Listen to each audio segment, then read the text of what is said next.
morning. Today my topic is classification of elements and periodic table या history of period table भी कह सकते हैं, no problem.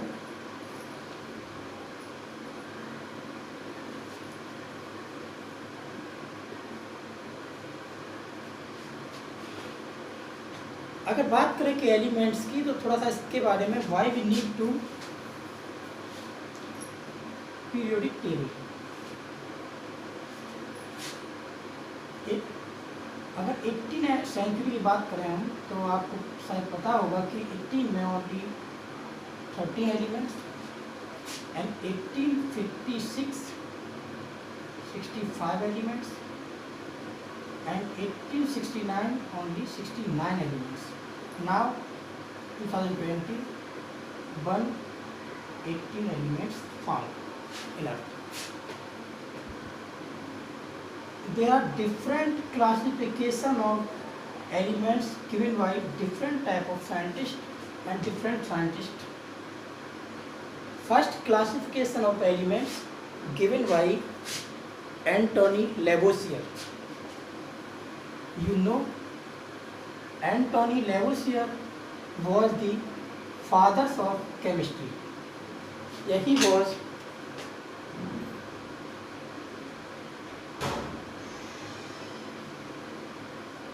fathers of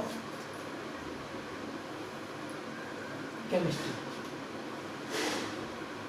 According to this classification, elements divide in two groups.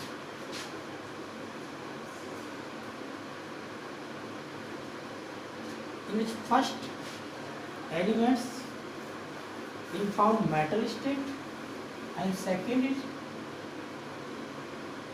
non-metal state. The non-metal.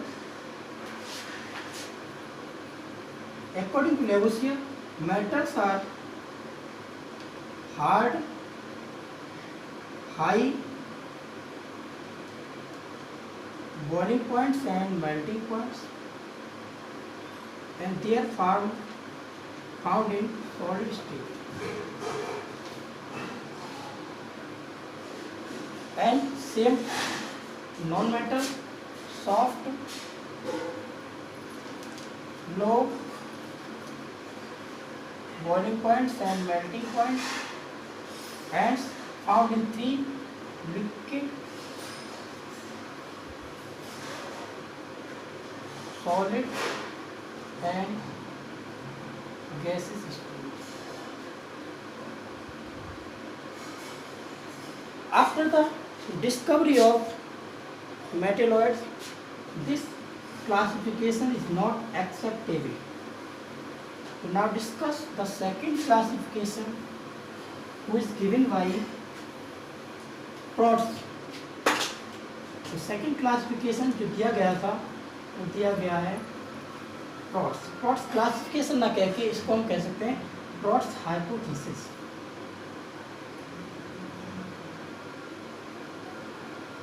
According to this, all elements was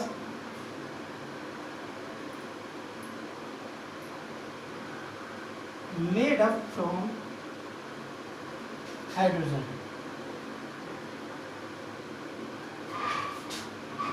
According to this, all elements equal to n into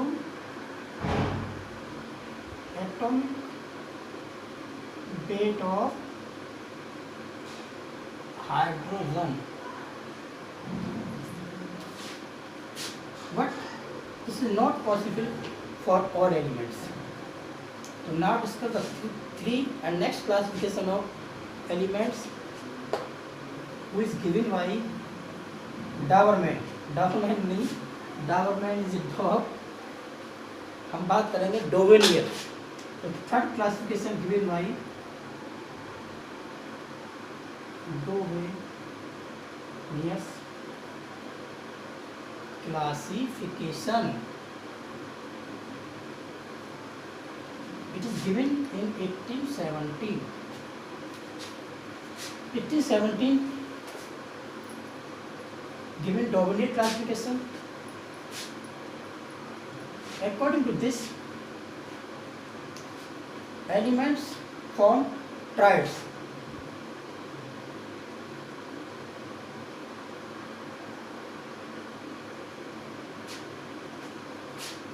For example, lithium, sodium and potassium. Atomic weight of lithium 7, potassium 39. Average weight of sodium is 39 plus 7 upon 2 is equal to 23. So now average weight of sodium equal to neighbouring या terminal elements, यानी कि बीच वाले जो आपका middle element होगा उसका atomic weight उसके nearest या टर्मिनल एलिमेंट्स हैं उनके एवरेज वेट, उनके वेट का एवरेज वेट या अप्रॉक्सीमेट वेट होगा। ये भी नहीं कह सकते कि एग्जैक्ट होगा, ऐसा नहीं है। नेक्स्ट अगर एक और एग्जांपल लें तो देखिए क्लोरीन, ब्रोमीन और second iodine. Atom weight 35.5 chlorine, 127 iodine. Atom weight इसका निकालेंगे तो 127 plus 35.5 upon 2 equal to 81.25, but now only 80. This is the value that fluctuates sometime, but we will discuss the average weight, not exact weight. मैं पहले बता चुका हूँ कि इसका जो एवरेज वेट होगा ना कि वो एग्जैक्ट वेट होगा। नेक्स्ट बात करें कि डोमिनियन की लिमिटेशंस क्या थी, तो लिमिटेशन ऑफ डोमिनियन बात करें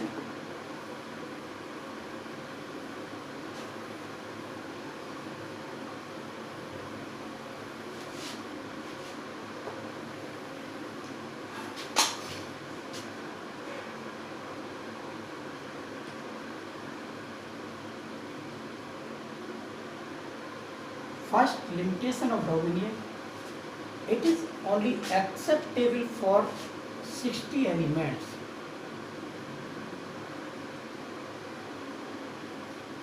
Next, nitrogen, phosphorus and arsenic. Case of nitrogen, phosphorus, arsenic triad, 40 atom weight nitrogen, 74 arsenic 74.5 and average weight निकालें 74.5 अपॉन प्लस 40 अपॉन 2। तो आप देखेंगे इसका जो अप्रॉक्सीमेट वेट होगा वो 88.5 अपॉन 2, तो 44.25 the average weight, but now present found in only 41 atom weight. This the value is very most variable value. So this is the second limitation of Lavoisier.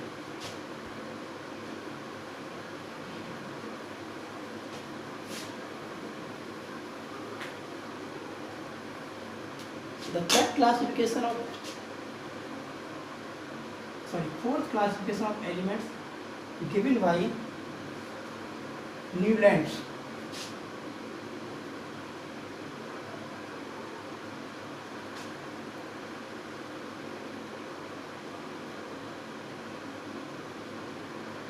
The Newlands arranged all elements in horizontally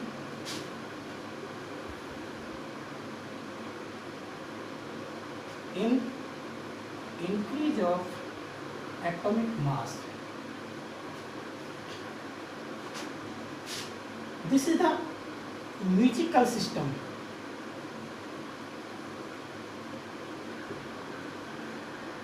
For example, सा री gamma पा धा नी, तो इसने जो class में दिया था एक म्यूजिक सिस्टम को माना था कि जैसे हम म्यूजिक में सा री गा मा पा दा नी देन सा, तो उसने कहा था कि जो आने वाला 8th एलिमेंट होगा वह पहले या फर्स्ट एलिमेंट की प्रॉपर्टी को शो करेगा।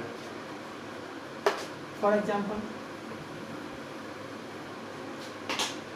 जैसे सा री गा मा पा धा नी, यहाँ पे आपको लग रहा है कि एज ए म्यूजिक सिस्टम है, और हम देख रहे हैं कि नेक्स्ट 1 2 3 4 5 6 7 और ये 8, इनकी प्रॉपर्टी लगभग क्या होती है, सेम समान।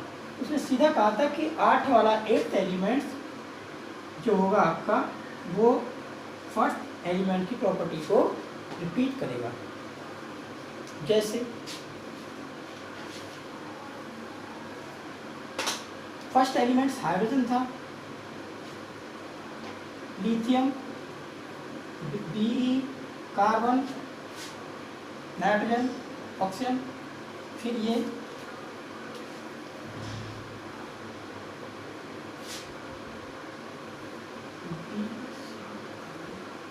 और यहाँ पे आएगा दोबारा से F।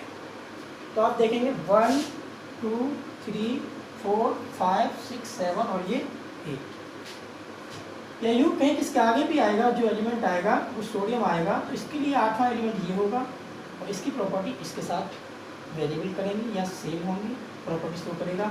अगर इसकी बात करें तो इसके साथ होगा मैग्नीशियम और बोरोन के साथ एल्युमिनियम, कार्बन के साथ सिलिकॉन, ऐसे ही नाइट्रोजन के साथ फॉस्फोरस और इसके साथ सल्फर। नेक्स्ट फ्लोरीन के बाद अगर सल्फर की बात करेंगे तो इसके बाद आता है क्लोरीन, आगे पोटेशियम, नेक्स्ट।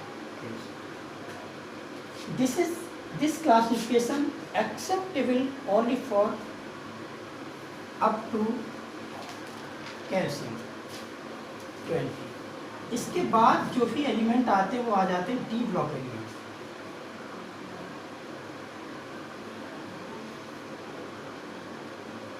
और जैसे ही डी ब्लॉक एलिमेंट्स आएंगे तो आने वाला स्कैंडियम, इसके बीच में कोई भी रिलेशन नहीं। According to this, the 8th element get repeated property of first element, but it is only applicable for up to calcium। इसके आगे जाते ही क्लासिफिकेशन फ्लॉप हो जाता है, क्योंकि आगे आते ही जो क्लासिफिकेशन आएगा या जो भी मेटल आते हैं वो डी ब्लॉक आ जाते हैं, और डी ब्लॉक आते ही पी ब्लॉक एलिमेंट के साथ उनकी कोई भी प्रॉपर्टी शो नहीं करते, इसलिए ये क्लासिफिकेशन केवल कहाँ तक का, कैल्शियम तक। इसके बाद ये क्लासिफिकेशन फ्लॉप। तो केवल इसमें एक ही लाइन पड़ी, सारी गामा पादा नी। नेक्स्ट अगर बात करें लिमिटेशन की, तो यहाँ जो elements 8th elements property show करेगा, जैसे ही बात करें 19th सेंचुरी की या 1900 की, तो then discovered of noble gases. तो यहाँ पर नोबल गैसेज आ गई थी, और जैसे ही नोबल गैसेज आएंगी तो एच के बाद ये आ जाता है, और इसके बाद जैसे ही आएगा तो फ्लोरीन के बाद आएगा आपका नियोन, और नियोन के बाद आ जाएगा आपका क्रिप्टन। और जैसे ही गैस आएंगी उसके बाद ही आप देखेंगे कि यहाँ जो रिपीटेड प्रॉपर्टी 8th एलिमेंट की जगह पे हो जाएगी 9th। यानी कि अब जो एलिमेंट जो प्रॉपर्टी जो करेगा सेम रखेगा, वो 9वां एलिमेंट करेगा, ना कि 8वां करेगा। तो ये इसकी हो जाएगी लिमिटेशन। तो लिमिटेशन सीधी सी समझें कि नोबल गैस की जैसी स्टडी हुई तो ये क्या हो गया, फ्लॉप। तो पहली लिमिटेशन की बात करें,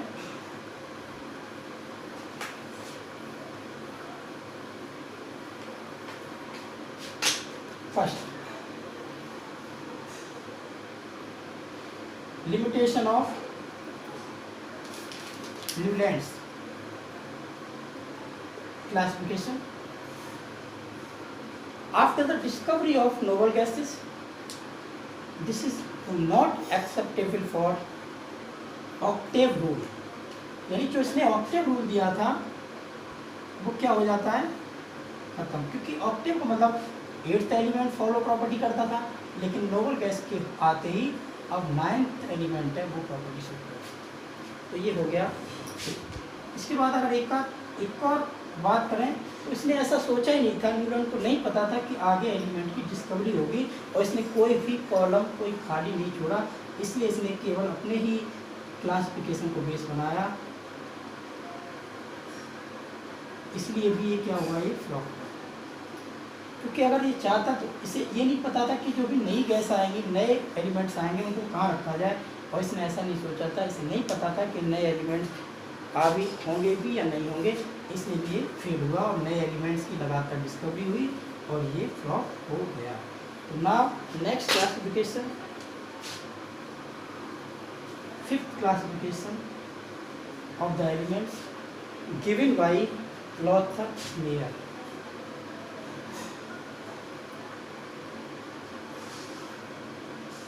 Lothar Meyer classification is very important classification, but they are due to graphical condition very complicated structure। तो हम देखेंगे कि ऐसी क्या कॉम्प्लिकेटेड स्ट्रक्चर हुई कि ये क्लासिफिकेशन एक्सेप्टेबल नहीं हुआ या किस हद तक हुआ। ऐसा नहीं है कि हम ये नहीं कह सकते इसको कि इसकी अपने एप्लीकेशन नहीं थे, लेकिन अगर मैंडली की बात करेंगे तो हम देखेंगे मैंडली वाला क्लासिफिकेशन आज भी जिसको हम बेस मानते काफ़ी हद तक मॉडर्न जो टेबल से रिजेंबल करता है, अच्छा है काफ़ी, वो आप बाद में देखेंगे। पहले आप पढ़ते हैं Lothar mayor. Lothar mayor classification based on graphical condition. तो हम जानेंगे क्या था, ग्राफ बनाया था इसमें।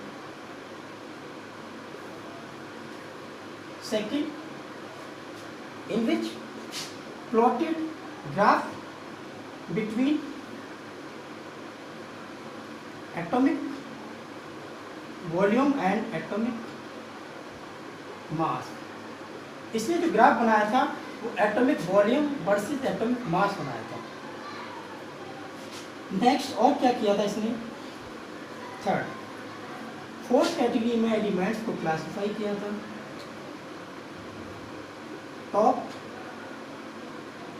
बॉटम,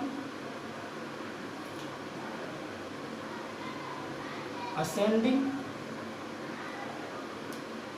डिसेंडिंग, यानी ग्राफिकल में 4 कंडीशन दी जिसने कि जो कुछ एलिमेंट टॉप पे रहेंगे, कुछ एलिमेंट बॉटम में रखे जाएंगे, कुछ असेंडिंग पे होंगे, कुछ डिसेंडिंग पे।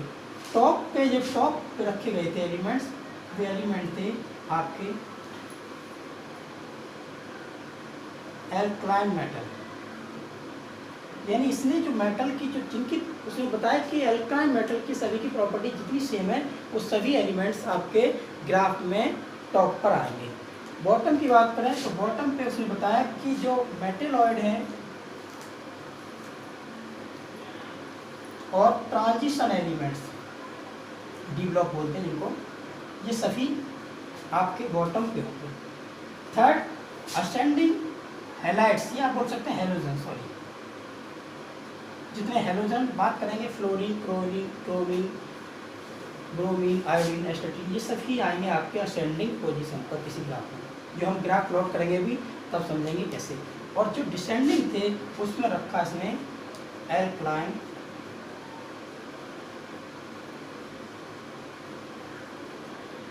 Earth metal. तो देखते हैं कैसा ग्राफ था इसका, काफ़ी कॉम्प्लिकेटेड क्यों कहेंगे इसको।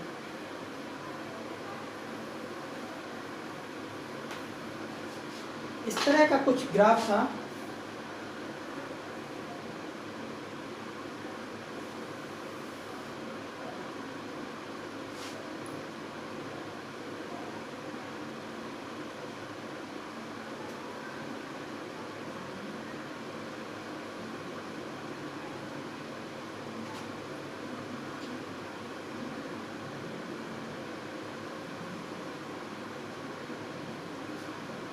इधर लेंगे atomic volume,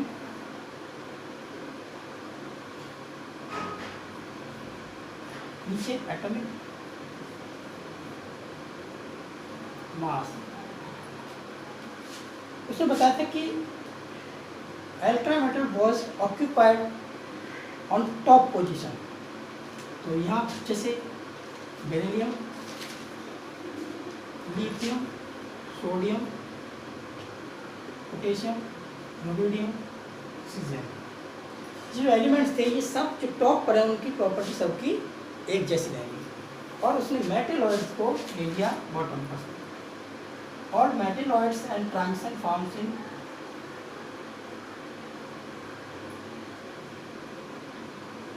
transition elements.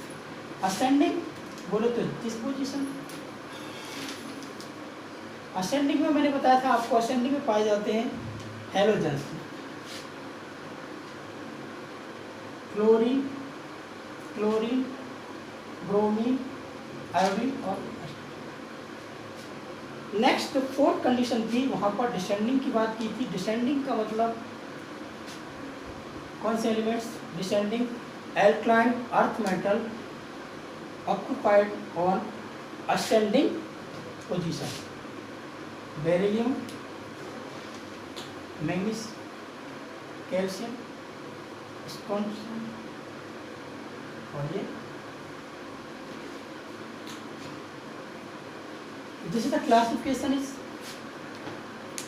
very important and useful, but